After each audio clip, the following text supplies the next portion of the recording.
Jai Gurdeep to all of you. Myself Rohit Dutt, and I am taking your business studies class.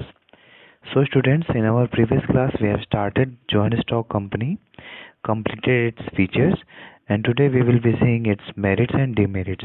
Okay. So before I start, again I would like to remind you that please go through the e-PDF of this chapter so that our learning could be more effective. And one more message, please follow the guidelines related to lockdown and stay home, be safe.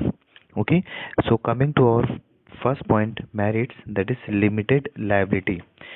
So the shareholders are liable only to the extent of the amount unpaid on the shares held by them. Okay, so the members, so the liability of shareholder is limited.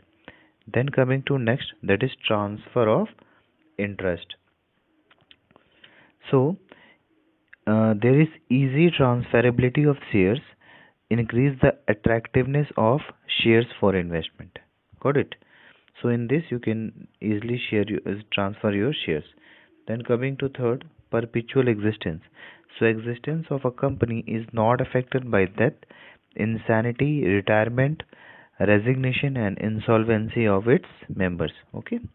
Then coming to fourth point, scope for expansion.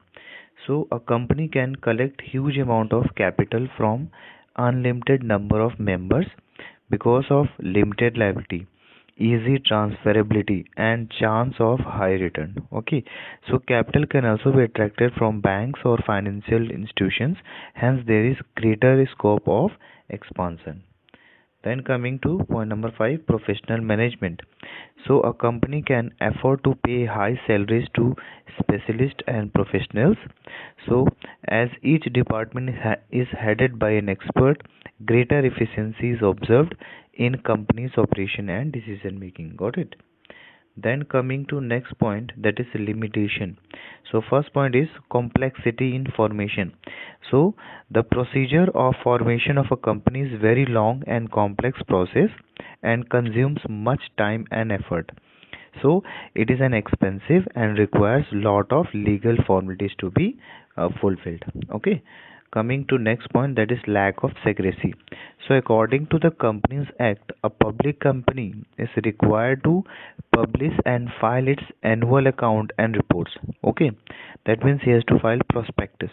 So therefore it is very difficult to maintain secrecy in case of public company. Okay, then coming to point number 3, that is impersonal work environment. Okay, so separation between ownership and control and absence of direct link between efforts and reward leads to a lack of personal uh, interest and incentive. Okay, so also it is difficult for the owner and top management to maintain personal contact with employees, customers, and creditors. So this creates an impersonal work environment. Got it? Point number 4, numerous regulation. So excessive legal provision and compulsion affect the functioning of the company. So a number of regulations are imposed on company such as audit, voting, etc. by different agencies like registrar of companies, SEBI, etc. So this reduces freedom of operation of a company. Got it? Then coming to next point, point number 5, delay in decision making.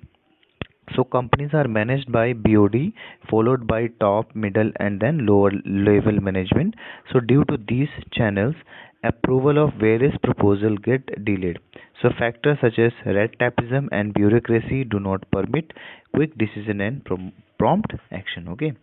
Point number 6, that is oligarchic management. Okay, so companies said to be democratically managed, but actually it is managed by few people comprising the board of directors. Sometimes they ignore the interest of shareholder and company and work for their personal benefit. Okay, then coming to next point, that is conflict in interest. So there are much chance of conflict of interest among the stakeholders of a company. For example, employees may want high salaries and consumer want better products, etc.